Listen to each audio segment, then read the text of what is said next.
영상 시청 후 라디오 토크쇼가 시작됩니다. 오늘 아침 뭐를 해야 할까? 시어머니께 인정받으려면 어떻게 해야 할까? 이것도 밥이라고 지었니? 개밥도 이것보다는 낫겠다. 시어머니 이게 여보, 나 너무 아파. 그냥 일찍 보내줘. 더 이상 치료받기 싫어. 아가야, 여기서 뭐하니? 얼마나 벗겨서 지낸 거야? 어서 우리 집에 가자. 시아버지, 저 너무 힘들어요. 아가야, 생일 축하한다. 시아버지, 아니 영수 씨 사랑해요. 사랑해요. 사랑해요. 아니 여보, 우리 다 같이 살아요. 우리 아들, 며느리도 같이 살자.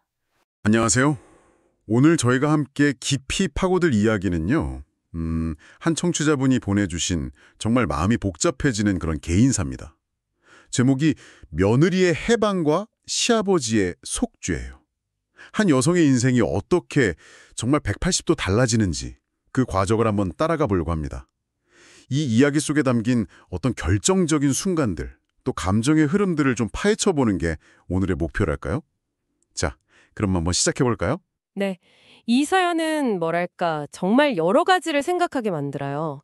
그 얽히고 설킨 가족관계의 역학이라던가 개인이 겪는 극한의 고난, 또 그럼에도 불구하고 발휘되는 어떤 회복력, 그리고 심지어 사회 통념을 좀 벗어난 그런 관계 형성까지. 이야기 이면에 숨겨진 의미와 맥락을 짚어보는 그런 시간이 될 것 같습니다. 이야기의 시작은 경기도 안양입니다. 한 낡은 아파트 501호. 주인공 이지영 씨에게는요, 이곳이 무려 18년 동안 시어머니 박정자 씨의 끊임없는 정말 학대와 비난이 계속되는 곳이었죠. 새벽 6시에 알람 울리기 전에 일어나야 하고, 밥상에서는 뭐 밥풀 하나까지 트집 잡히고, 끝없는 가사 노동에 시달렸다고 해요. 지영 씨 본인 표현으로는 이 집안의 모든 불만과 스트레스를 쏟아내는 하수구 같았다고 할 정도니까요. 네. 그 표현만 들어도 얼마나 힘들었을지 짐작이 가네요. 남편 민호 씨는 좀 소극적인, 어머니 앞에선 늘 작아지는 그런 마마보이 스타일이었고요. 시아버지의 김영수 씨는 아내의 그런 폭언에 눌려서 그냥 모든 걸 방관만 했죠. 심지어 그 시어머니는 남편, 그러니까 영수 씨의 무능함을 탓하면서 며느리 학대를 정당화하게까지 했대요. 당신이 돈 못 벌어오니 내가 며느리 하나 제대로 못 부리고 이 고생 아니냐? 뭐 이런 식이었던 거죠. 전형적인 희생이한 모두의 가족 시스템으로 보여요. 그러니까 가족 내 어떤 긴장이나 불만이 있으면 그걸 특정 구성원, 여기서는 며느리죠. 그 사람한테 집중시켜서 해소하려는 그런 왜곡된 패턴이거든요. 아, 희생양 구조요? 네. 폭력적으로 권위를 세우는 시어머니, 그 아래서 아내와 며느리 모두를 방치하면서 사실 자신도 피해자였던 시아버지, 그리고 갈등은 피하고 어머니에게 종속된 아들, 마지막으로 이 모든 부정적인 감정을 다 받아내야 했던 며느리. 근데 여기서 좀 흥미로운 점은요. 지영 씨가 그 폭언에 시달리는 시아버지 영수 씨한테서 뭐랄까 동병상련 같은 걸 느꼈다는 거예요. 아, 자신과 같은 처지라고 느꼈군요. 네. 그러면서도 동시에 그의 무능함, 무력함에는 또 깊이 절망했다는 거죠. 연민을 느끼면서도 나를 보호해주지 못하는 현실에는 좌절하고 결국 그 시어머니라는 절대 권력 아래서 가족 모두가 각자의 방식으로 불행했던 셈이에요. 정말 숨막히는 일상이었을 텐데 그걸 18년을 버텼다니 참 대단하다 싶기도 하고요. 그러던 어느 날 아침에요. 지영 씨 안에 이렇게 꾹꾹 눌려왔던 게 터져나온 겁니다. 시어머니가 밥이 좀 질다고 밥그릇을 얼굴 앞에 그냥 던지듯이 내밀었던 그 순간. 그 순간에요. 네. 어머니, 이제 그만하세요. 처음으로 터져나온 절규였죠. 그리고 이 집을 나가겠다고 선언을 해요. 드디어. 남편 민우 씨는 뭐 아내 걱정보다는 당장 이 상황을 어떻게든 통제하려고 급급했는데 뜻밖의 인물이 나섰어요. 바로 시아버지 영수 씨였죠. 아, 방관자였던 시아버지가요? 네. 정자, 그만해. 쟤 좀 그냥 놔줘라. 하고 처음으로, 정말 18년 만에 처음으로 아내를 막아선 거예요. 며느리를 감싸준 거죠. 이야, 이건 정말 큰 변화인데요. 그렇죠. 그 길로 지영 씨는 모아둔 돈 300만 원하고 작은 배낭 하나만 딱 메고 그 집을 나온 거예요. 18년 만에. 해방감도 있었겠지만 동시에 얼마나 막막했을까요? 그 앞날이. 그건 단순한 가출이 아니죠. 18년간 완전히 굳어져 있던 그 가족 관계의 틀 자체가 깨지는 뭐랄까 지각 변동 같은 순간이었어요. 밥그릇 사건은 그냥 방화쇠였을 뿐이고 사실 고통은 이미 한계치를 넘어선 상태였을 테고요. 그렇죠. 특히 평생 방관자였던 시아버지의 그 예상치 못한 행동, 그게 중요한 변화의 시작을 암시하는 복선이 되는 거죠. 하지만 말씀하신 대로 해방에는 대가가 따랐어요. 300만 원, 이건 너무 적은 돈이었고 근데 사실 더 큰 문제가 숨어 있었죠. 맞아요. 그 문제. 네. 사연을 좀 더 깊이 들여다보면 그녀가 집을 나온 동기 중에는 시어머니로부터의 해방 못지않게 어쩌면 그보다 더 절박하게 비밀리에 손을 댔던 사설 도박 빚 그리고 그 사치업자의 협박에서 벗어나려는 그런 도피의 목적이 아주 강하게 작용했어요. 네. 그 숨겨진 빚이 결국 그녀의 발목을 잡게 되는 거죠. 집을 나온 지영 씨는 영등포 뒷골목에 있는 허름한 분식집에서 숙식을 해결하면서 일을 시작해요. 근데 이게 또 다른 고통의 시작이었어요. 새벽 5시부터 밤 11시까지 무려 16시간 노동에다가 와, 16시간이요? 네, 주인 아주머니의 인격모독적인 폭언까지. 시집살이랑은 또 다른 종류의 지옥이었다고 해요. 일머리가 그 모양이니 시집에서 쫓겨났지 뭐 이런 말까지 들었다니까요. 아, 정말 너무하네요. 첫 월급으로 180만 원을 받았는데 숨겨왔던 그 사채 이자 70만 원을 갚고 나니까 뭐 남는 게 거의 없었죠. 근데 엎친 데 덮친 격으로 사채업자들이 어떻게 알았는지 새 전화번호로 협박 문자를 보내기 시작한 거예요. 아, 결국 알아냈군요. 네, 내용이 정말 섬뜩해요. 이지영 씨, 이자 연체 3일, 내일 오후 3시 영등포 분식집으로 갑니다. 손모가지 걸고 약속 지키는 거 보여주시죠? 이런 식이었어요. 어휴, 무섭네요. 주인 아주머니한테 도움을 청해봤지만 뭐 냉담하게 거절당했고 결국은 그 분식집에서도 야반 도주를 할 수밖에 없었어요.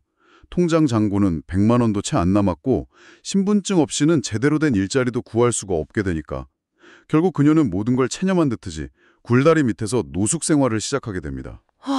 정말 한 개인이 사회적인 안전망 없이 어떻게 이렇게 속수무책으로 무너져 내릴 수 있는지를 너무 적나라하게 보여주는 대목이에요. 가족이라는 울타리도 없지, 노동 환경은 열악해서 착취당하지, 그리고 무엇보다 그 빚이라는 굴레가 벗어날 수가 없는 거죠. 그렇죠. 그녀가 원했던 자유는 그냥 생존을 위한 투쟁으로 변질돼 버렸고 특히 그 숨겨진 빚 문제, 이게 그녀의 선택지를 극단적으로 제한하면서 사회로부터 완전히 고립시켜버린 거예요. 네, 분식집에서의 도주도 결국 사채업자로부터 도망친 거고 그건 이제 더 이상 합법적인 테두리 안에서는 살 수 없다는 어떤 절망적인 선언과도 같았겠죠. 노숙은 아마 그녀에게 남겨진 마지막 선택지였을 것 같아요. 지영 씨가 그렇게 정말 처절한 시간을 보내고 있을 때 그녀가 떠나온 안양의 집은 또 어떻게 됐을까요? 처음에는 저런 재수없는 년 잘 내쫓았다 하고 큰소리 치던 시어머니 정자 씨. 근데 점차 불안 증세를 보이기 시작해요. 아, 역시 집안의 그 감정 쓰레기통 역할을 하던 지영 씨가 없어지니까 모든 불만과 짜증이 아들 민호 씨한테로 향한 거죠. 모자 관계가 파국으로 치닫고요. 집안 살림은 엉망이 되고 정자 씨 건강은 급격히 나빠져서 결국 췌장암 3기 판정을 받게 됩니다. 근데 하필 그때 남편 민호 씨는 지방 발령을 받아서 떠나버려요. 어머니 간병을 사실상 외면한 거죠. 그러면서 매일 술에 취해서 어머니 탓하다가 또 자책하다가 이중적인 모습을 보여요. 이기적인 모습이네요. 결국 병든 아내 수발은 평생 아내한테 눌려 살았던 시아버지 영수 씨의 몫으로 고스란히 남게 된 겁니다. 이게 참 흥미로운 지점인데요. 지영 씨라는 그 희생양이 딱 사라지니까 그동안 위태롭게 유지되던 가족 시스템의 균열이 수면 위로 완전히 드러난 거예요. 네, 그렇네요. 시어머니의 몰락은 뭐랄까 자신의 그 폭력성이 부메랑처럼 자기 자신에게 돌아온 결과라고 볼 수도 있을 것 같고요. 그리고 아들 민호 씨의 태도 변화, 이게 눈에 띄죠. 어머니를 원망하면서도 결국 책임은 회피하고 지방에서 만난 새로운 여성에게서 안식처를 찾으려는 모습, 이건 정말 극도로 자기중심적인 거죠. 네, 지영 씨 있을 땐 그냥 방관만 하더니 맞아요. 이제는 아예 어머니를 유기하는 쪽을 선택한 거예요. 이 모든 과정 속에서 평생 아내 그늘에 가려져 있던 시아버지 영수 씨가 아이러니하게도 깊은 죄책감 속에서 아내의 임종을 준비하는 유일한 보호자가 되는 그런 상황이 펼쳐진 겁니다. 네, 영수 씨는 정말 깊은 죄책감 속에서 아내를 간병하지만 정자 씨는 마지막 순간까지도 지영이 그년이 내게 저주를 퍼부은 게 틀림없다 이러면서 며느리를 원망했다고 해요. 끝까지요. 결국 정자 씨 임종은 남편 영수 씨 혼자 지켜야 했고요. 장례식이 끝나자마자 아들 민호 씨가 놀랍도록 냉담한 태도로 아버지한테 지영 씨와의 이혼 서류를 내밀어요. 그러면서 자기 재혼 계획을 통보하는 거죠. 아버지, 지영 씨와는 정리할 겁니다. 지방에서 만난 사람과 새로 시작할 생각이에요. 이 말을 듣는 아버지 심정이 어땠을까요? 기가 막혔겠죠. 모든 게 허망하게 느껴졌을 영수 씨는 퇴직금 2억 원을 찾아서 무작정 지영 씨를 찾아 나섭니다. 영등포 분식집에서 그녀가 사채 때문에 도망쳤다는 충격적인 사실을 알게 되고요. 수소문 끝에 마침내 지하도 한 구석에서 정말 초췌한 모습의 노숙자가 된 지영 씨를 발견해요. 결국 찾았군요. 그는 그 자리에 무릎을 꿇습니다. 그리고 내가 죄인이다. 내가 다 잘못했다. 미안하다 하면서 통곡을 해요. 지영 씨를 한참 만에야 그를 알아보고 같이 눈물을 쏟아내고요. 정말 극적인 장면이네요. 영수 씨는 그녀를 근처 포장마차로 데려가서 뜨거운 국밥 한 그릇을 사주면서 집으로 돌아가자고 제발 자신에게 속죄할 기회를 달라고 간절히 부탁합니다. 영수 씨의 변화. 이게 이 이야기의 정말 중요한 전환점이자 핵심이에요. 평생을 방관자로 살았던 사람이 깊은 자기 성찰과 죄책감을 통해서 적극적으로 속죄의 길을 선택한 거잖아요. 네, 그렇죠. 이건 또 자신의 책임을 회피하고 새로운 관계로 도피하려는 아들 민호의 모습과는 너무나 극명하게 대조가 되죠. 맞아요. 지하도에서의 그 재회 장면은 그 자체로 너무 강력해요. 시아버지가 며느리 앞에 무릎을 꿇는 행위. 이건 과거의 그 위계적인 권력 관계를 완전히 뒤엎는 거거든요. 한 인간으로서 다른 인간에게 용서와 연민을 구하는 그런 진정성 있는 모습이고요. 네. 그리고 포장마차의 국밥. 이건 그냥 단순한 음식이 아니에요. 지영 씨가 그 1년이라는 시간 동안 완전히 잃어버렸던 어떤 인간적인 온기, 존중, 그리고 최소한의 존엄성. 이걸 되찾게 해주는 상징적인 매개체라고 볼 수 있습니다. 따뜻한 국밥 한 그릇이? 네, 그 따뜻한 국물 한 그릇이 얼어붙었던 그녀의 마음을 녹이는 첫걸음이 된 거죠. 그 국밥 한 그릇에 담긴 의미가 참 무겁게 다가오네요. 그렇게 1년 만에 지영 씨는 다시 안양의 그 아파트로 돌아옵니다. 근데 이제 집안 풍경은 완전히 달라져 있었죠. 네. 영수 씨는 지영 씨의 그 힘들었던 과거, 특히 사채 문제에 대해서는 일절 묻지 않아요. 그냥 묵묵히 그녀를 보살핍니다. 그리고 자신의 퇴직금 전액에다가 아파트 담보대출까지 받아서 그녀가 짊어졌던 그 사채 빚을 전부 다 갚아줘요. 와, 퇴직금 전액을요. 네. 빚이라는 굴레에서 완전히 벗어난 지영 씨는 비로소 안정을 찾고 작은 식당 일을 시작하면서 일상을 회복해갑니다. 영수 씨는 속죄를 통해서 어떤 마음의 평화를 얻고 지영 씨는 보호 속에서 잃었던 자존감을 되찾으면서 두 사람은 서로에게 기댈 수 있는 유일한 존재이자 치유자가 되어주는 거죠. 그렇죠. 서로에게 구원이 된 거네요. 그러던 어느 날 지영 씨의 45번째 생일날이었대요. 영수 씨가 케이크와 함께 아주 조심스럽게 고백을 건넵니다. 내가 네 곁을 평생 지켜주고 싶구나. 아비로서가 아니라 남편으로서. 지영 씨는 그의 진심을 받아들이고 눈물로 화답하고요. 두 사람은 조용히 혼인신고를 합니다. 네. 사연에서는 이들의 관계를 뜨거운 열정이나 욕망 이런 것보다는 구원과 안도라는 키워드로 설명을 하더라고요. 깊은 상처를 공유하고 서로를 보듬는 과정에서 형성된 아주 특별한 유대감인 거죠. 맞습니다. 이들의 관계는 우리가 보통 생각하는 그런 로맨스하고는 분명히 다른 차원에 있어요. 여기에는 함께 겪었던 그 깊은 트라우마, 또 속죄하고자 하는 간절함, 지독한 외로움 속에서의 어떤 상호 의존, 그리고 무엇보다 평온과 안전에 대한 갈망, 이런 것들이 아주 복합적으로 얽혀 있는 거죠. 네. 영수 씨에게는 지영 씨를 구원하는 행위가 자신의 지난 삶을 속죄하고 존재 이유를 확인하는 과정이었을 거고요. 반대로 지영 씨에게 영수 씨는 자신의 절대적으로 지지하고 보호해주는 존재로서 비로소 과거의 상처를 딛고 새로운 삶의 주체로 설 수 있게 하는 그런 기반이 되어준 거죠. 그렇죠. 든든한 버팀목이. 네, 사회적인 시선으로는 뭐 받아들이기 힘든 관계다, 막장 아니냐 이렇게 보일 수 있지만 당사자들에게는 그 끔찍했던 과거를 함께 극복하고 서로의 구원자가 되어준 어쩌면 세상에서 가장 견고한 형태의 파트너십일 수도 있어요. 영수 씨의 고백과 지영 씨의 수락은 단순한 재혼 이상의 의미, 그러니까 서로의 상처를 보듬고 남은 생을 함께 지지하겠다는 깊은 약속인 셈이죠. 듣고 보니 정말 기묘하면서도 한편으로는 좀 애틋하게 느껴지는 그런 관계네요. 그런데 이야기가 여기서 또 한 번 반전을 맞습니다. 아, 또요? 네. 두 사람이 혼인신고 후에 조용히 살아가던 어느 날 전 남편 민호 씨에게서 연락이 온 거예요. 본사로 복귀하게 돼서 새 아내 현숙 씨랑 같이 당분간 아버지 집에 좀 머물겠다는 통보였죠. 네, 그 집에요. 네. 방 2개짜리 작은 아파트예요. 전 시아버지이자 현 남편인 영수 씨, 전 며느리이자 현 아내인 지영 씨, 그리고 전 남편 민호와 그의 새 아내 현숙 씨. 이렇게 4사람이 함께 살게 되는 정말 드라마에서나 나올 법한 상황이 펼쳐진 겁니다. 와, 이건 정말 상상 초월인데요. 지영 씨도 처음에는 엄청 당황했지만 이내 마음을 다잡고 영수 씨에게 이렇게 말해요. 괜찮아요, 여보. 이제 저는 이 집의 안주인이잖아요.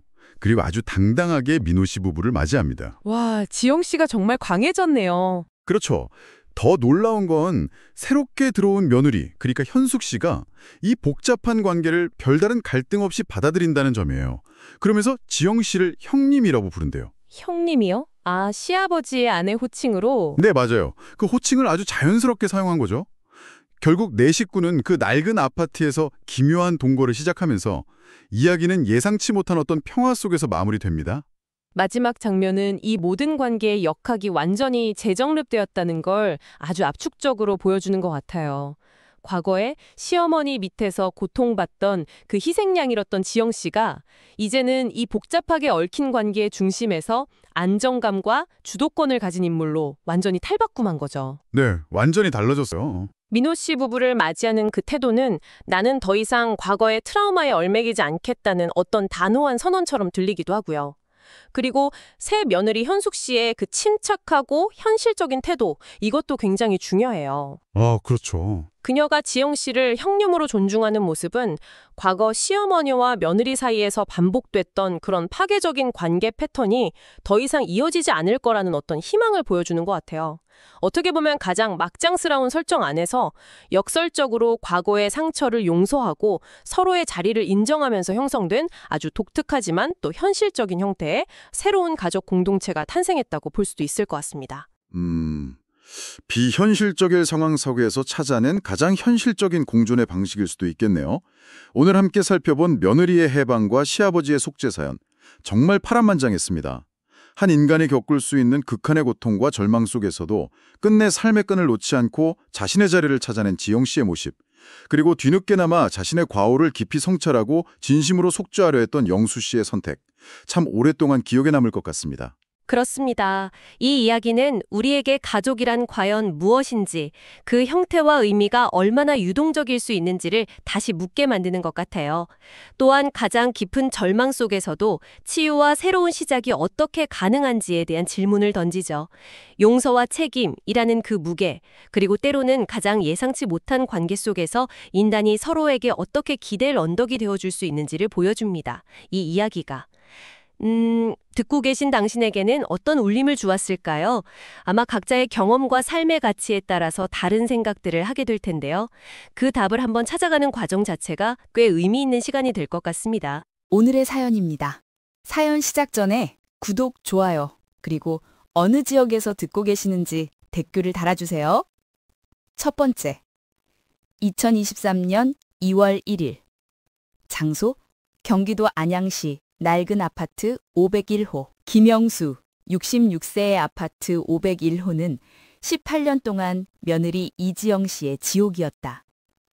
영수 씨는 평범한 주차 관리인으로 허리띠를 졸라매 평생 집 한 칸을 지켰다.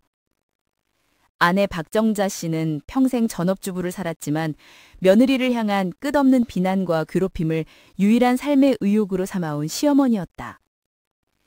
지영은 남편 민호 씨의 아내로 18년을 살았지만 그녀의 존재는 이 집안의 모든 불만과 스트레스를 쏟아내는 하수구, 시어머니의 감정 해소용 도구에 불과했다. 새벽 6시. 지영은 알람 소리가 울리기 5분 전 이미 눈을 떴다. 18년간 몸에 새겨진 조건 반사였다. 조금이라도 늦으면 정자 씨의 날카로운 독설이 새벽 공기를 갈랐기 때문이다. 지영은 얇은 잠옷바람으로 조용히 안방 문을 열고 주방으로 향했다. 주방의 냉기는 지영의 마음의 온도와 같았다. 그녀는 쌀을 씻고 멸치 육수를 냈다. 모든 움직임은 소리 없는 그림자처럼 조심스러웠다. 시어머니의 안방에서 작은 기척이라도 들리면 그녀는 즉시 모든 동작을 멈추고 귀를 기울이는 습관이 있었다. 아침 7시. 영수 씨가 일어나 조용히 출근 준비를 마쳤다. 식탁에는 이미 밥과 국, 그리고 3가지 반찬이 정갈하게 놓여 있었다. 18년 동안 단 한 번도 빠지지 않은 지영의 노동이었다. 영수 씨는 고개를 끄덕이며 밥을 먹기 시작했다. 그는 아내와 며느리 사이의 팽팽한 긴장감을 마치 오래된 가구처럼 무심히 지나쳤다.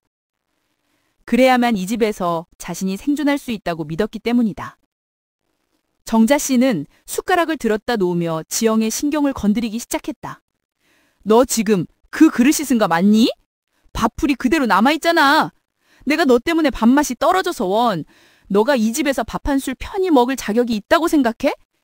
아침 식탁에서부터 정자 씨의 독설은 시작되었다.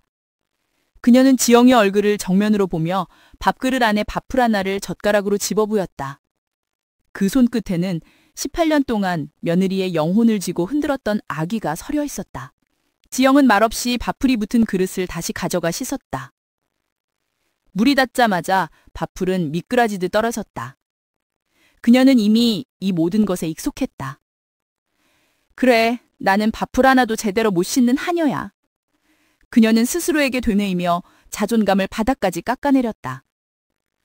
그녀의 하루는 정자 씨의 잔소리를 듣는 것에서 시작해 그녀의 명령에 복종하는 것으로 끝났다. 아침 식사 준비, 영수 씨 출근 수갈, 정자 씨의 아침 시중, 매번 다른 건강 프로그램을 보며 시키는 즙과 차 챙기기, 빨래, 정자 씨 속옷은 반드시 삶아야 했다. 청소, 정자 씨의 손가락 검사에 통과해야 했다. 그리고 쉴 틈 없는 반찬 투정과 저녁 식사 준비. 지영에게는 명절도 휴일도 없었다.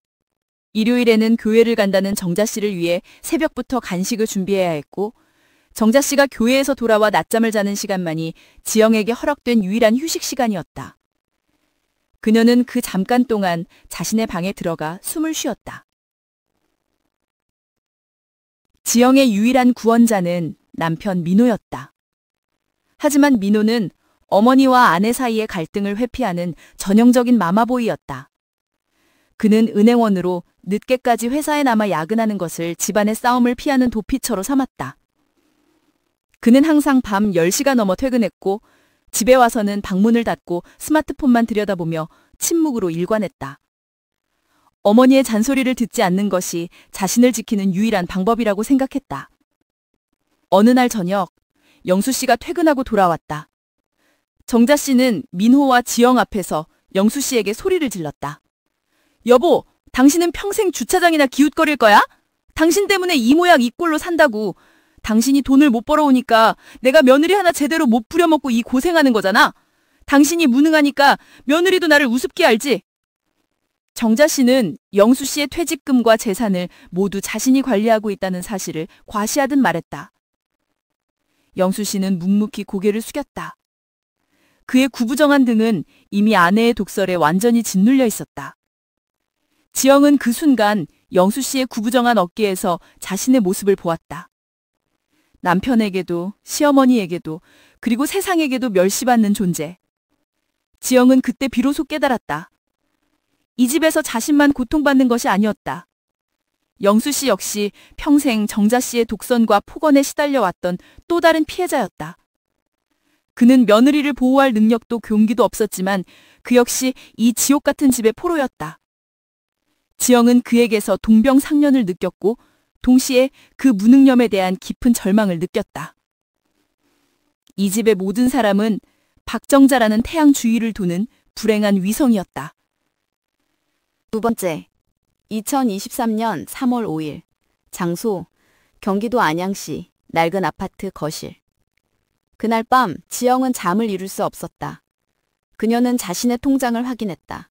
결혼 전부터 모아둔 예금과 시어머니 몰래 아껴 쓴 비상금 300만 원이 전부였다. 300만 원. 이 돈으로 며칠이나 버틸 수 있을까? 돌아갈 친정은 이미 없다. 혼자 살 집을 구할 수도 없다. 그녀는 이 돈으로 무엇을 할 수 있을까 생각했다. 이혼? 남편 민호는 절대 이혼을 허락하지 않을 것이었다. 시어머니가 가만두지 않을 것이기 때문이었다. 그렇다고 이대로 살 수는 없었다. 그녀의 심장박동은 얇은 벽을 뚫고 나올 듯 불규칙했다. 다음 날 아침, 지영은 평소보다 더욱 신경 써서 아침 식사를 준비했다. 속으로는 폭풍이 몰아치고 있었지만 겉으로는 완벽한 며느리처럼 보이고 싶었다. 정자 씨는 밥을 한술 뜨더니 표정을 찡그렸다. 밥이 질어. 너 어제 내가 쌀 어떻게 씻으라고 했니? 내가 이래서 너한테 뭘 맡기질 못해. 정자 씨의 목소리는 평소보다 더 날카로웠다. 그녀는 밥그릇을 왼손으로 들더니 지영의 얼굴 앞으로 던지듯 탁 소리가 나게 내밀었다. 밥알 안에 밥알이 밖으로 튀어나와 식탁 위에 흩뿌려졌다. 그 순간 지영은 18년간 쌓아왔던 모든 것이 무너지는 것을 느꼈다. 밥그릇을 내밀던 정자 씨의 손, 숟가락을 놓지 못하고 경직된 채 앉아있는 남편 민호, 그리고 묵묵히 고개만 숙이고 있는 시아버지 영수. 그녀는 더 이상 버틸 수 없었다. 어머니, 이제 그만하세요. 지영이 소리쳤다. 그녀의 목소리는 너무 커서 낡은 집안의 모든 물건들이 잠시 멈춘 듯했다. 밥알이 흩어진 식탁 위에는 무거운 침묵만이 감돌았다. 정자 씨는 얼어붙었다. 그녀는 18년 동안 며느리가 자신에게 소리를 지르는 것을 상상조차 해본 적이 없었다. 정자 씨의 얼굴은 분노와 당황으로 일그러졌다. 뭐? 인연이 감히 누구한테 소리를 질러? 네 주제를 알아야지. 네가 뭔데 우리 집안에 소리를 질러? 지영은 떨리는 몸으로 정자 씨를 똑바로 쳐다봤다. 제 주제요? 저는 어머니의 하녀가 아니에요. 저는 이민호 씨의 아내입니다. 하지만 이제는 그 아내도 관둘 거예요. 저는 오늘 이 집을 나갈 겁니다. 그녀의 눈동자는 이미 붉게 충혈되어 있었지만 그 안에 깃든 철이는 돌덩이처럼 단단했다. 영수 씨와 민호는 식탁에서 벌떡 일어났다. 민호가 소리쳤다. 지영 씨, 무슨 소리야? 미쳤어? 우리 엄마한테 사과해. 당장 가서 죄송하다고 말해. 그의 목소리에는 아내에 대한 걱정보다 상황이 통제불능이 되는 것에 대한 두려움이 더 크게 묻어 있었다. 지영은 민호를 향해 냉소적인 미소를 지었다. 당신은 평생 엄마 치마폭에 숨어 살아. 당신에게 나는 아내가 아니라 당신 엄마의 화풀이 대상일 뿐이었어. 당신은 항상 침묵했고 나는 그 침묵 속에서 질식해 죽어가고 있었어. 나는 이제 내 삶을 살아야겠어요. 오늘부로 당신들 시댁과는 인연을 끊을 겁니다. 지영은 중개해둔 작은 배낭을 메고 현관으로 향했다.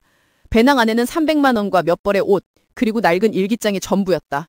정자 씨는 분노에 차서 지영의 팔을 붙잡으려고 했지만 영수 씨가 그녀를 맞아섰다. 정자, 그만해. 쟤 좀 그냥 놔줘라. 이젠 정말 너도 지쳐야지. 영수 씨의 목소리는 18년 만에 처음으로 힘이 실려 있었다. 그의 손은 정자 씨의 팔을 붙잡고 떨고 있었다. 지영은 뒤돌아보지 않고 문을 열고 나갔다. 문이 쾅 하고 닫히는 소리는 18년간 501호를 지배했던 지긋지긋한 폭압의 종말을 알리는 것 같았다. 지영은 아파트 복도를 걸으며 비로소 폐 깊은 곳까지 숨을 들이마셨다. 자유. 내가 드디어 자유롭다. 하지만 벅찬 해방감은 잠시 그녀의 통장에는 300만 원이 들어있었다. 그녀는 자유를 얻었지만 세상은 그녀에게 더 잔인한 시련을 예고하고 있었다. 그녀는 낯선 도시에서 살아남아야 하는 절망적인 숙제를 안고 있었다. 세 번째, 2023년 8월 10일, 장소, 서울 영등포의 낡은 분식집 뒷골목. 지영은 집을 나선 지 며칠 만에 필사적으로 일자리를 구했다. 300만 원은 도시 생활에서 물처럼 사라질 것 같았고 무엇보다 몸을 숨기고 돈을 벌 수 있는 곳이 필요했다. 그녀가 선택한 곳은 영등포시장 근처의 낡고 허름한 분식집이었다. 숙식 제공, 주 6일이라는 구인 광고가 그녀의 눈길을 사로잡았다. 주인 아주머니는 50대 중반의 거칠고 매서운 인상이었다. 신분증? 별거 중이라고? 알았어. 숙식 제공하니까 일주일치 월급은 따로 안 쳐준다. 딱 보름 채워야 그때부터 돈 나오는 거야. 싫으면 말고. 아주머니는 이미 지영의 초췌한 모습에서 갈 곳 없는 사람이라는 것을 읽어냈다. 지영은 울며 겨자 먹기로 고개를 끄덕였다. 그녀의 통장 잔고는 290만 원대였다. 고된 노동은 새벽 5시부터 밤 11시까지 이어졌다. 18년 시집살이의 노동과는 질적으로 다른 육체를 짓누르는 고통이었다. 16시간 동안 지영의 손은 쉴 틈이 없었다.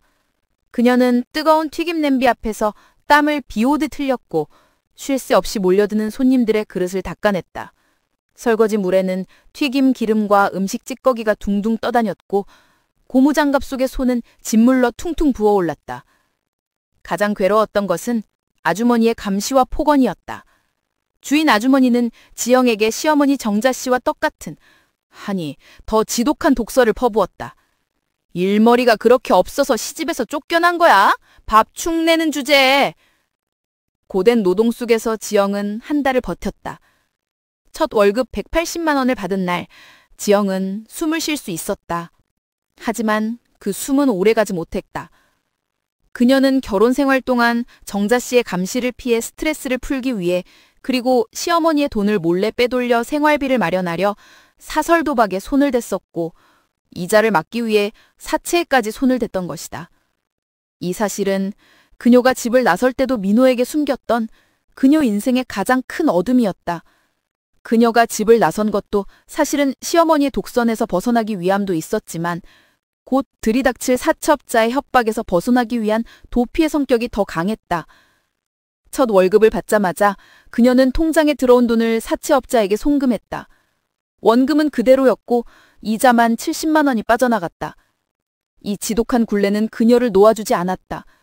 그녀는 다음 달 월급을 받기 전까지 남은 원금을 갚아야 한다는 압박감에 시달렸다.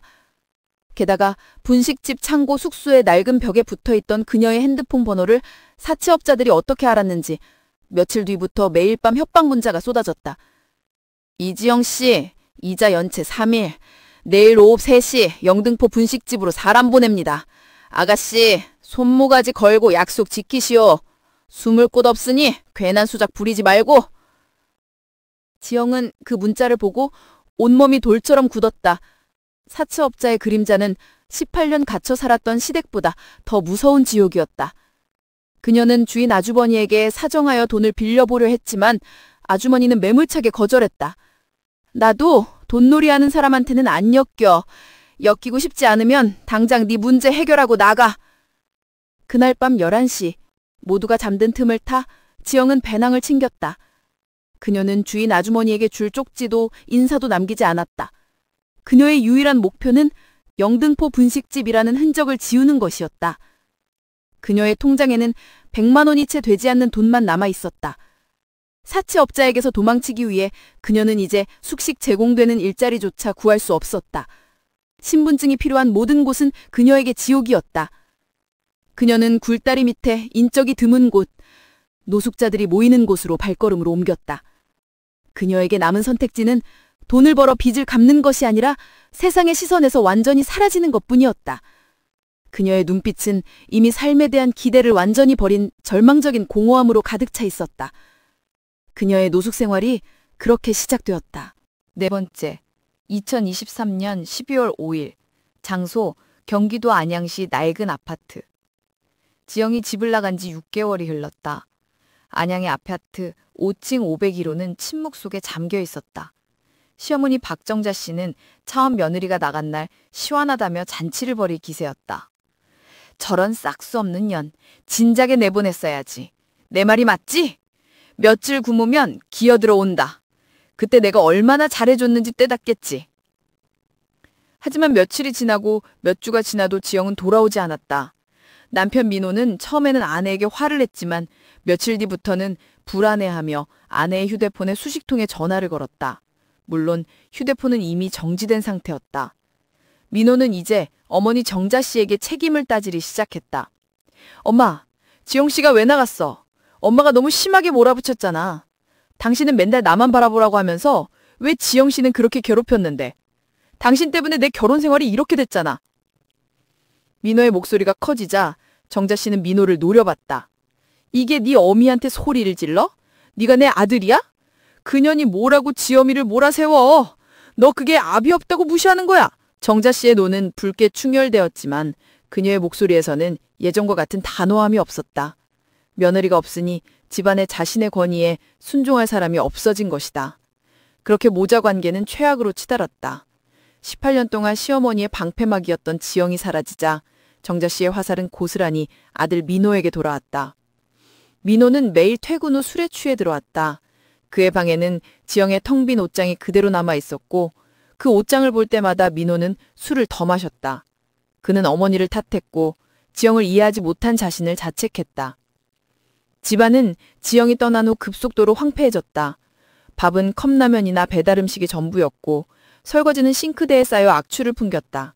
거실에는 먼지가 수북이 쌓였고 냉장고는 텅텅 비어 먹을 것이 없었다. 정자 씨는 혼자 마트에 가는 것도 버거워했다. 그녀는 평생을 며느리가 가져다주는 시어머니의 권리에 익숙해져 있었기에 자신의 손으로 무언가를 한다는 것이 굴욕처럼 느껴졌다. 어느 날 정자 씨는 청소하다가 갑자기 극심한 어지럼증을 느끼고 쓰러졌다. 그녀는 며칠 동안 심한 소화불량과 등통증을 호소했지만 기가 허해서 그렇다고 무시했었다. 민호가 퇴근하고 돌아왔을 때 어머니는 거실 바닥에 쓰러져 끙끙 앓고 있었다. 엄마, 괜찮아? 민호는 급히 어머니를 일으켰다. 정자 씨의 안색은 핏기 하나 없이 창백했다. 그녀는 손을 떨며 민호의 팔을 붙잡았다. 민호야, 머리가 너무 어지럽고 온몸에 힘이 없어. 속이 계속 울렁거려. 그녀의 목소리에는 이제 분노 대신 공포가 서려 있었다. 민호는 어머니를 끌고 동네 병원으로 향했다. 몇 가지 검사 끝에 의사는 충격적인 진단을 내렸다. 어머니, 혹시 최근에 극심한 스트레스를 받으셨나요? 몸이 많이 약해지셨습니다. 그리고 췌장 쪽에 작은 혹이 발견되었습니다. 이게 단순한 염증 같지는 않습니다. 당장 큰 병원에 가셔서 정맥 검사를 받아보셔야 합니다. 민호의 머리가 하얘졌다. 췌장혹이라는 말은 마치 사형 선고처럼 들렸다. 그는 절망적인 표정으로 어머니를 바라보았다. 정자 씨는 아들의 얼굴을 보더니 갑자기 흑흑기 시작했다. 나 죽니? 지영이 저 망할년이 나한테 저주를 내린 거야. 그년이 나간 후로 온 집안이 엉망이 됐어. 그녀는 죽음의 공포 속에서도 며느리 탓을 멈추지 못했다. 민호는 이제 지영을 찾는 일보다 어머니를 간병해야 하는 현실에 직면했다. 그는 회사에 휴직을 신청하려 했지만 지방 발령을 피할 수 없다는 통보를 받았다. 그에게 남은 선택지는 병든 어머니를 홀로 남겨두고 떠나는 것뿐이었다. 민호는 고개를 떨궜다. 어머니가 이 지경이 된 건 지영 씨를 내보낸 벌인가? 아니면 내가 어머니를 떠나보내야 하는 벌인가? 그는 모든 것이 혼란스러웠다. 집안의 가장 든든했던 기둥이었던 시어머니가 무너지면서 이 집은 급속도로 파국을 향해 치닫고 있었다. 영수 씨는 아내의 병 앞에서 무력했고 민호는 도피를 준비하고 있었다. 5번째, 2024년 3월 20일, 장소 경기도 안양시 낡은 아파트 501호 병실. 정자 씨의 병세는 예상보다 빠르게 악화되었다. 췌장암 3기 진단. 항암 치료는 그녀의 몸을 빠르게 갉아먹었고 그녀는 매일 밤낮 없이 극심한 통증에 시달렸다. 민호는 지방 발령 때문에 어머니 곁을 지킬 수 없었다. 그는 매주 주말에만 올라와 며칠을 보내는 것이 전부였다. 주중에 오는 전화통화는 형식적이었고 그의 목소리에는 이미 책임감 대신 지친 기색이 역력했다. 결국 간병은 영수 씨의 몫이 되었다. 영수 씨는 주차관리 일까지 그만두고 아내의 병간호에 매달렸다. 그의 일과는 정자 씨의 고통스러운 신음소리와 함께 시작해서 소독약 냄새와 함께 끝났다. 정자 씨는 고통 속에서도 독서를 멈추지 못했다. 항암제의 부작용으로 머리가 빠지고 살이 앙상해졌지만 그녀의 눈빛만은 여전히 며느리를 향한 증오와 남편에 대한 원망으로 가득 차 있었다. 당신이 평생 돈을 못 벌어와서 내가 이런 병에 걸린 거야. 며느리라도 있었으면 이런 개고생은 안 했을 거 아니야. 네가 무능하니까 그년이 도망간 거라고. 그녀는 고통이 심해질수록 지영을 향한 저주를 퍼부었다. 영수 씨는 묵묵히 간병했다. 냄새나는 기저귀를 갈아주고 식어버린 죽을 억지로 먹이고 잠 못 드는 아내의 투정을 받아냈다. 그의 손목과 허리는 간병으로 인해 만성적인 통증에 시달렸지만 그는 내색하지 않았다. 그는 아내를 미워했지만 동시에 40년 동안 자신의 아내였던 그녀의 비참한 최후에 깊은 연민과 함께 죄책감을 느꼈다. 내가 진작 이 집을 떠났어야 했나? 아니, 내가 진작 정자에게 화를 내고 지영을 보호했어야 했나? 그는 끝없는 자책에 시달렸다. 그의 죄책감은 지영을 외면했던 과거에 대한 것이었고 그 죄책감이 그를 묵묵한 간병지옥으로 이끌었다. 민호는 지방에서 올라와 어머니를 볼 때마다 눈물을 흘렸지만 간병을 도맡을 생각은 하지 않았다. 그는 어머니의 병을 운명이라고 받아들였고 자신의 삶을 위해 어머니와 거리를 두었다. 그는 지방에서 만난 새로운 여자와 깊은 관계를 맺고 있었다. 지영을 잃은 외로움과 어머니의 병에서 벗어나고 싶은 도피 심리가 그를 새로운 관계로 이끌었다. 그는 어머니의 병실에서 나오자마자 새 여자에게 전화를 걸어 달콤한 목소리로 위안을 받았다. 그에게 어머니는 과거의 짐이었고 새 여자는 미래의 희망이었다. 6번째, 2024년 6월 15일. 장소, 경기도 안양시 낡은 아파트 안방. 정자 씨는 결국 초여름의 마지막 문턱에서 숨을 거두었다.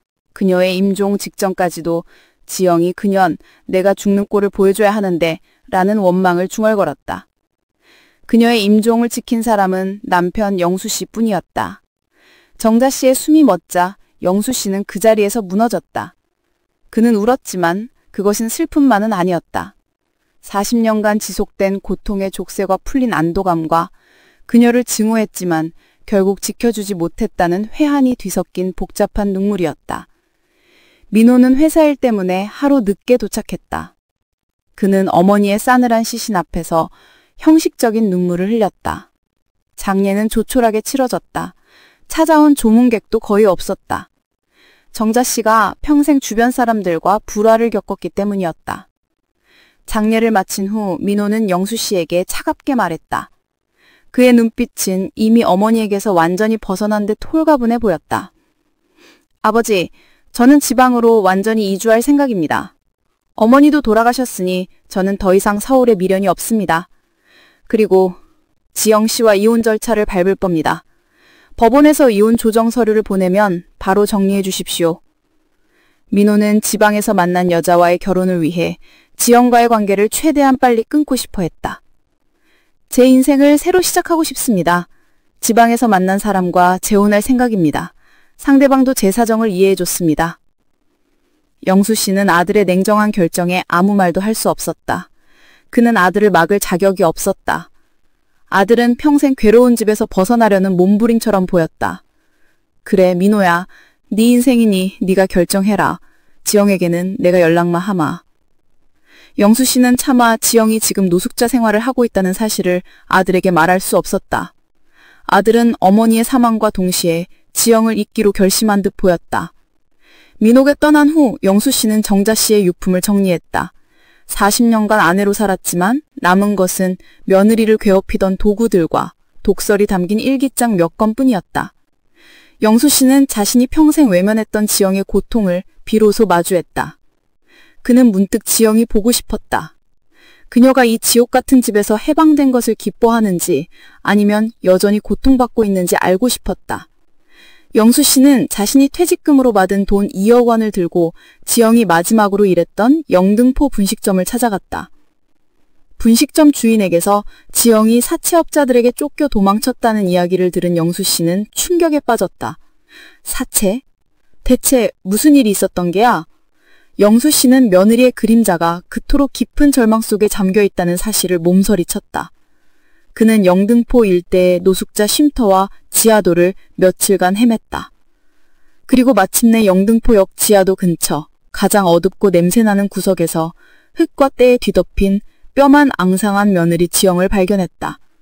그의 눈앞에 펼쳐진 것은 시댁의 독산과 자신의 무책임이 만들어낸 처참한 비극이었다. 7번째, 2024년 8월 1일, 장소 서울 영등포역 지하도 근처 포장마차. 김영수 66세 씨는 몸이 굳은 채로 담요 귀퉁이를 잡고 서 있었다.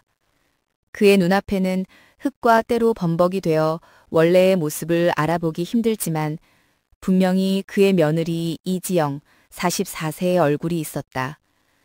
그녀는 뼈만 남은 듯 앙상했고 입술은 터져 있었으며 깊이 패인 눈가의 그림자는 그녀가 겪은 고난을 웅변하고 있었다. 지영아? 영수 씨의 목소리는 떨렸고 목구멍에서 쥐어짜듯 나왔다. 그의 눈동자는 충격과 비통함으로 가득 차 있었다. 그의 목소리에 지영은 화들짝 놀라 눈을 떴다. 그녀의 눈빛은 경계와 공포로 가득 차 있었다. 그녀는 영수 씨를 알아보지 못했다. 노숙 생활 1년. 그녀의 세상은 오직 생존만을 위한 것이었기에 과거의 기억은 이미 희미한 안개 속에 갇혀 있었다. 그녀는 즉시 몸을 일으켜 달아나려 했다. 가까이 오지 마요. 돈 없어요. 가. 그녀의 목소리는 쉬어 있었고 거친 숨소리가 섞여 나왔다. 그녀는 배낭을 끌어안고 영수 씨를 밀어내려 했다. 영수 씨는 그녀가 자신을 알아보지 못한다는 사실에 더 큰 충격을 받았다. 그는 그녀를 붙잡지 못하고 무릎을 꿇었다. 차가운 아스팔트 바닥이 무릎을 때리는 것도 느끼지 못했다. 지영아, 나다. 나 시아버지 영수다. 그는 울부짖듯 말했다. 내가 죄인이다. 돌아가신 네 어머니가 우리 집이 너한테 천벌을 받을 짓을 했다. 미안하다. 정말 미안하다. 그의 무릎 꿇는 모습은 주변 노숙자들의 이목을 끌었다. 그의 입에서 나오는 시아버지, 죄인이라는 단어들이 지영의 뇌리에 꽂혔다. 그제야 지영의 눈빛에 아주 미세한 떨림이 일어났다. 그녀는 영수 씨의 낡은 작업복과 18년 동안 익숙했던 그의 구부정한 어깨를 천천히 인식하기 시작했다. 아버님. 지영의 눈에서 비로소 뜨거운 눈물이 흘러내렸다. 그것은 지난 1년간 그녀가 잃던 인간의 감정이었다. 배고픔과 추위 속에서 단단하게 굳어버렸던 그녀의 심장이 시아버지의 무릎 꿇는 모습 앞에서 부서져 내렸다. 영수 씨는 재빨리 그녀의 몸을 일으켜 세웠다. 여기 있으면 안 돼. 추워. 일단 따뜻한 데 가서 뭘 좀 먹자. 응? 지영아. 그의 손길은 조심스럽고 지극히 다정했다. 그는 지영을 역 근처의 허름한 포장마차로 향했다. 포장마차 구석자리에 앉은 두 사람에게 국밥 2그릇이 나왔다. 뜨거운 김이 두 사람의 얼굴 위로 피어올랐다. 영수 씨는 자신의 국밥은 손도 대지 않은 채 지영의 국밥 그릇을 그녀에게 밀어주었다. 천천히 먹어. 괜찮아. 아무도 널 해치지 않아. 지영은 숟가락을 들었지만 1년 동안 제대로 된 음식을 먹지 못한 탓에 손이 떨렸다. 그녀는 국밥 한 숟가락을 입에 넣었다. 뜨겁고 짜고 얼큰한 국물 맛이 역혀다 잤자 그녀는 참았던 울음을 토해내기 시작했다. 꺽꺽거리는 울음소리는 18년의 억울함과 1년의 비참함이 뒤섞인 비명이었다. 그녀는 음식을 먹는 것보다 우는데 더 많은 시간을 보냈다. 영수 씨는 지영의 울음이 그칠 때까지 묵묵히 기다려 주었다. 그는 휴지를 꺼내 그녀의 테이블 곁에 두었을 뿐이지 그녀의 등을 토닥이진 않았다. 그저 그녀가 스스로 감정을 쏟아낼 수 있도록 공간을 내어주었고 이것이 그가 18년 동안 며느리에게 해주지 못했던 가장 필요한 보호였음을 깨달았기 때문이었다. 울음을 그친 지영은 국밥 그릇을 거의 비웠다. 그녀의 얼굴은 눈물과 콧물로 얼룩져 있었지만 눈빛은 전보다 훨씬 생기를 되찾은 듯 했다. 아버님, 이제 가볼게요. 지영은 말했다. 사채업자들이 저를 찾고 있어요. 제가 노숙 생활을 한 건 빚 때문이에요. 그녀는 사채의 굴레를 털어놓았다. 영수 씨의 얼굴이 굳었다. 사채? 얼마나 되니? 지영은 작은 목소리로 액수를 말했다. 영수 씨는 깊은 한숨을 쉬었다. 걱정 마라.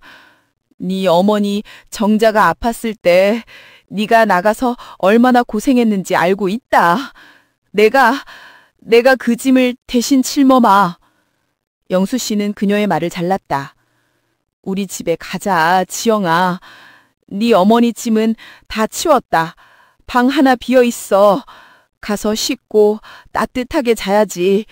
내가 너한테 이 정도는 해줄 수 있잖아. 제발 나한테 속죄할 기회라도 다오. 그의 목소리에는 간절한 애원이 담겨 있었다. 그리고 그는 정자의 사망과 민호의 이혼 소식을 전했다. 그녀의 결혼 생활이 완전히 끝났음을.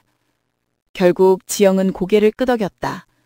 두 사람은 한밤중에 안양행 지하철에 몸을 실었다. 8번째, 2024년 8월 2일. 장소 경기도 안양시 낡은 아파트 501호.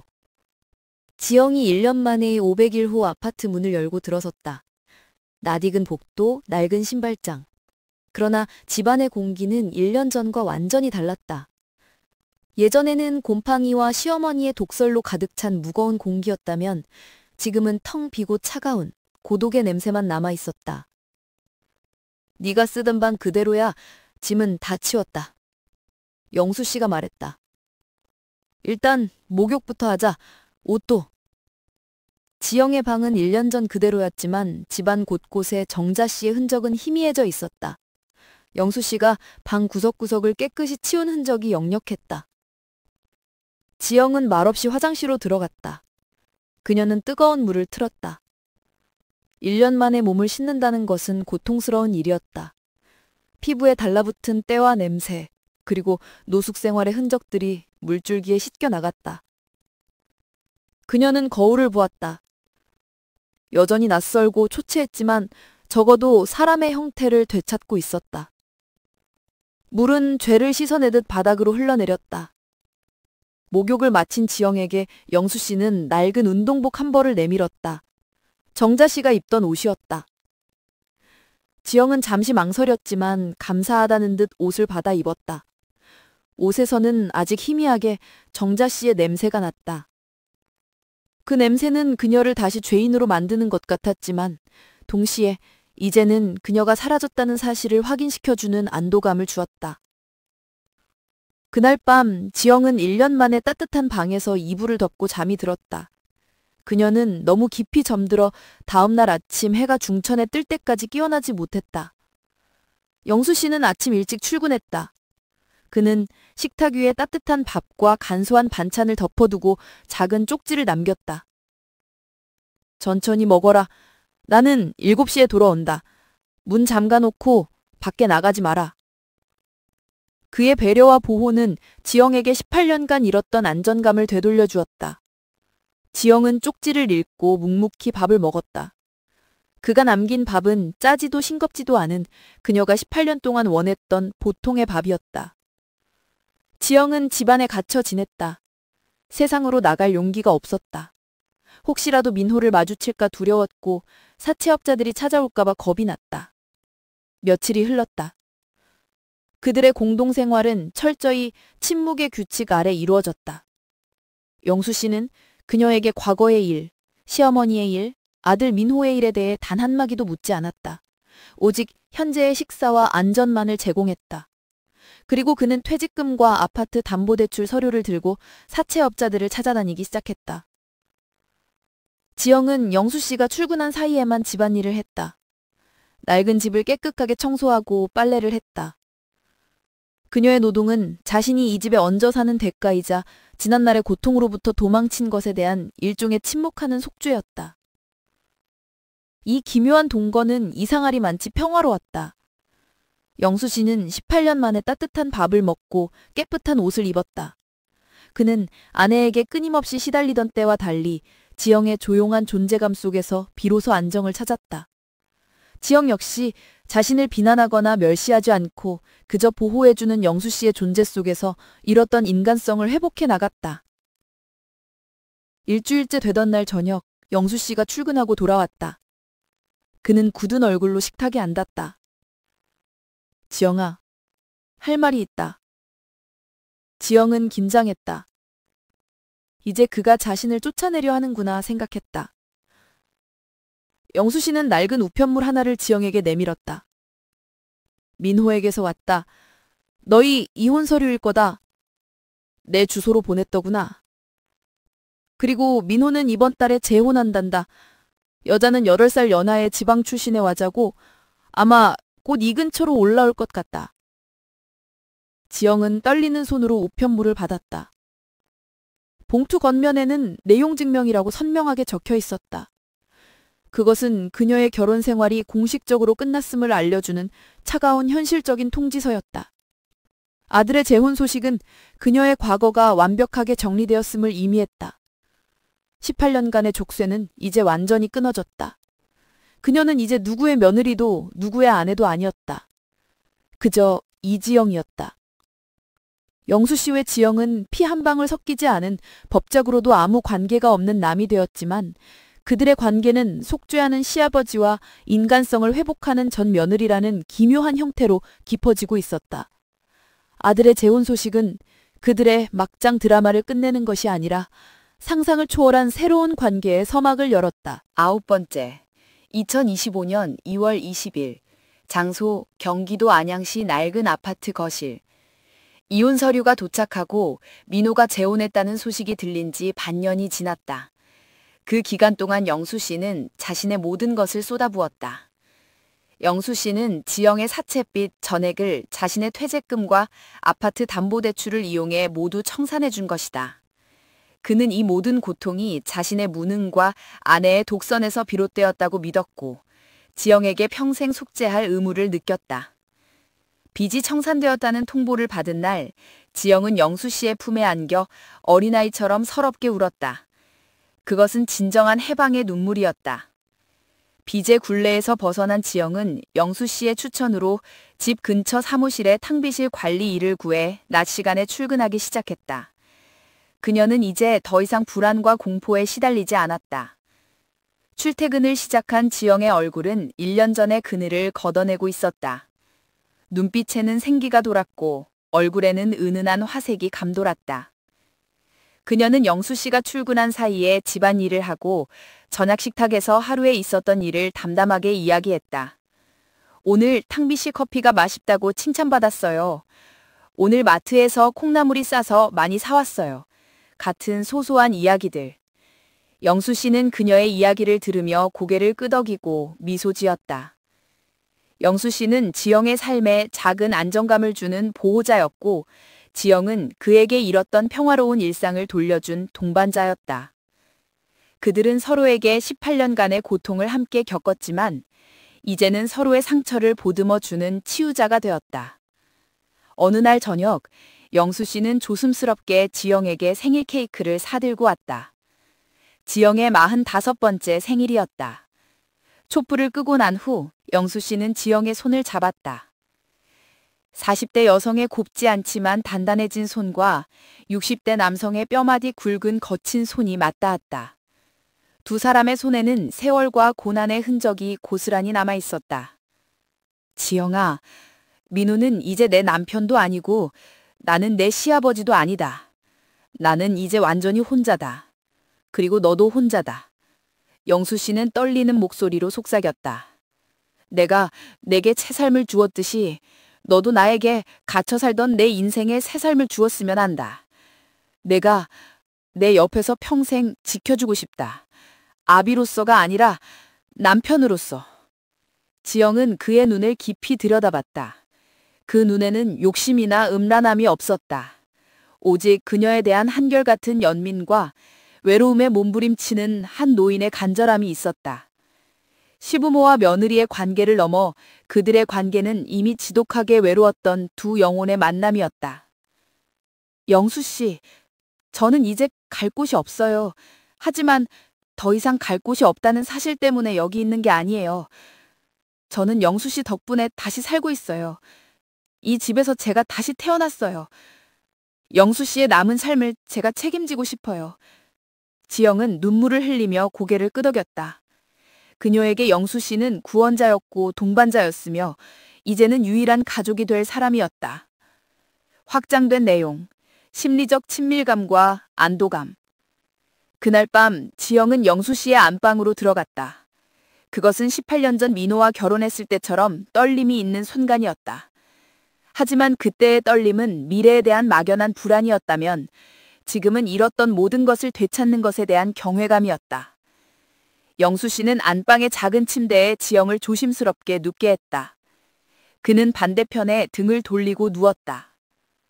둘 사이에는 좁은 침대였지만 18년간 좁혀지지 않았던 거리감이 놓여 있었다. 둘은 한동안 아무 말도 하지 않았다. 방 안에는 영수 씨의 조용하고 규칙적인 숨소리만이 감돌았다. 지영은 가만히 등을 돌린 영수 씨를 바라보았다. 그녀의 전 남편 민우는 밤마다 그녀에게 등을 돌리고 잠들거나 술 냄새를 풍기며 들어와 잠꼬대하곤 했다. 그의 존재는 늘 외로움과 공포였다. 하지만 지금 등에 시선을 주고 있는 영수 씨는 달랐다. 지영은 아주 조심스럽게 몸을 돌려 영수 씨 쪽으로 가까이 갔다. 영수 씨의 등에서 느껴지는 체온, 굵은 면 잠옷 너머로 느껴지는 단단한 어깨뼈. 그 온기는 그녀가 1년 동안 노숙 생활에서 잃어버렸던, 그리고 18년간의 결혼 생활에서도 경험하지 못했던 보호받는다는 감각 그 자체였다. 그녀는 마치 길을 잃었던 아이가 안전한 보금자리에 도착한 것처럼 눈을 감고 그 등을 향해 무릎을 끌어당겼다. 영수 씨는 지영의 움직임을 느꼈지만 움직이지 않았다. 그는 자신의 66년 인생에서 이렇게 누군가의 의지가 되어본 적이 없었다. 그는 아내에게는 무능한 남편이었고 아들에게는 회피하는 아버지였다. 하지만 지영에게는 그는 모든 고통을 막아주는 마지막 벽이었다. 그 사실이 그의 심장을 묵직하게 만들었다. 그는 자신이 지영에게 줄 수 있는 가장 깊은 사랑은 자유와 안전이라는 것을 알고 있었다. 영수 씨는 천천히, 아주 느리게 손을 뒤로 뻗어 지영의 머리를 덮은 이불 위를 지그시 눌러주었다. 그것은 말없는 확인이었다. 이제 괜찮다. 아무도 너를 해치지 않는다. 지영은 그 따뜻한 무게가 말에서 오랜만에 깊고 평화로운 잠에 빠져들었다. 그들의 사랑은 열정이나 욕망이 아닌 구원과 안도의 언어로 쓰여지고 있었다. 두 사람은 다음 주 동네 구청에 혼인신고를 하러 갔다. 영수 씨는 낡았지만 깨끗한 양복을, 지영은 영수 씨가 사준 소박한 베이지색 원피스를 입었다. 구청 직원은 두 사람의 관계를 알고는 경악을 금치 못했지만 두 사람의 진중한 눈빛 앞에서 아무 말도 할 수 없었다. 그들의 재혼은 세상의 기준에서 막장이었을지 몰라도 두 사람에게는 평생의 고통을 씻어내는 기적이었다. 그들은 누구에게도 말하지 않고 조용히 자신들만의 방식으로 새 출발을 선언했다.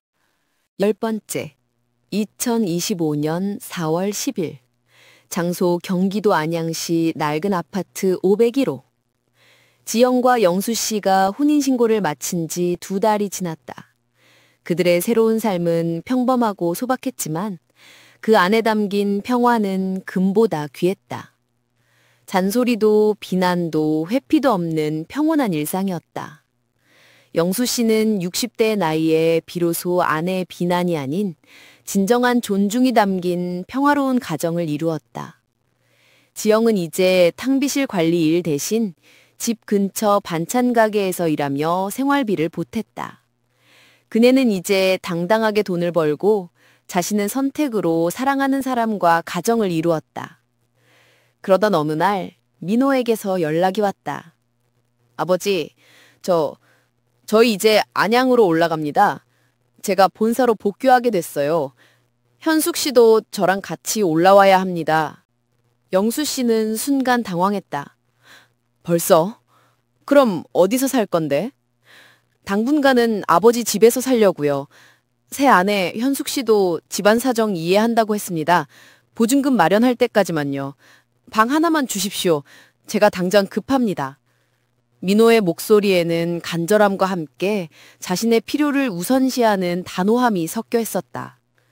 영수 씨는 지영과 상의해야 했다. 작은 아파트에 방은 2개, 영수 씨와 지영의 안방, 그리고 비어있는 작은 방 하나. 이제 아들과 며느리가 그 작은 방으로 들어오겠다는 것이다. 지영은 충격으로 말을 잇지 못했다. 자신이 며느리로서 18년간 고통받고 떠났던 그 집, 이제 시아버지의 아내로 돌아온 그 집에 전 남편과 새로운 며느리가 함께 살게 되는 이 기막힌 상황, 상상할 수도 없는 막장 드라마의 마지막 회가 시작된 것이다.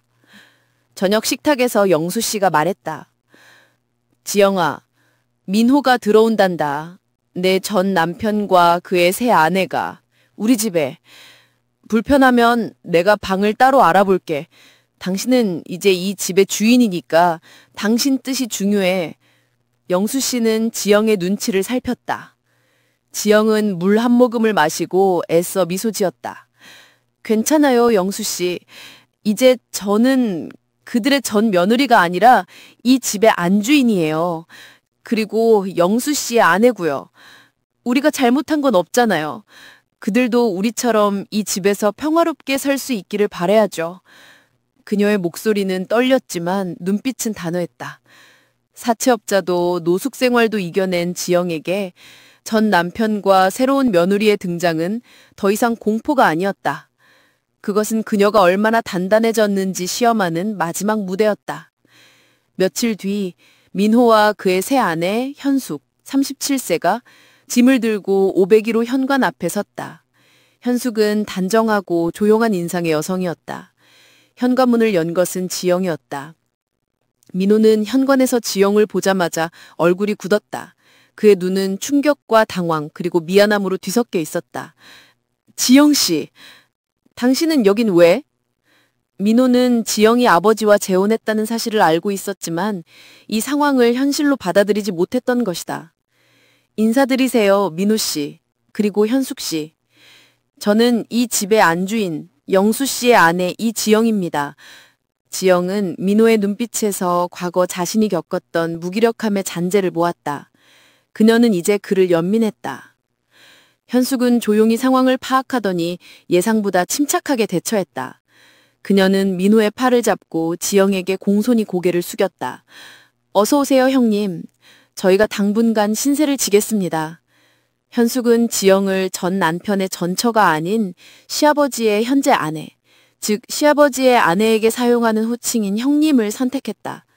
이는 이 복잡한 관계를 받아들이겠다는 그녀의 조용한 선언이었다. 지영은 웃으며 대답했다. 그녀의 미소는 승자의 미소이자 용서의 미소였다. 들어와요, 현숙 씨. 짐은 작은 방에 두세요. 민호 씨, 방은 깨끗하게 청소해 두었습니다. 오늘 저녁은 제가 좋아하는 된장찌개로 끓였어요. 다 같이 먹어요. 낡은 아파트에 다시 4명의 식구가 함께 살게 되었다. 전 며느리이자 현재 아내 지영, 그녀의 현재 남편이자 전 시아버지 영수, 그리고 그의 아들이자 지영의 전 남편 민호, 그리고 그의 새 아내 현숙. 이 막장 드라마는 결국 모든 관계가 뒤엉킨 채 지영의 승리와 새로운 평화 속에서 훈훈하게 마무리되었다.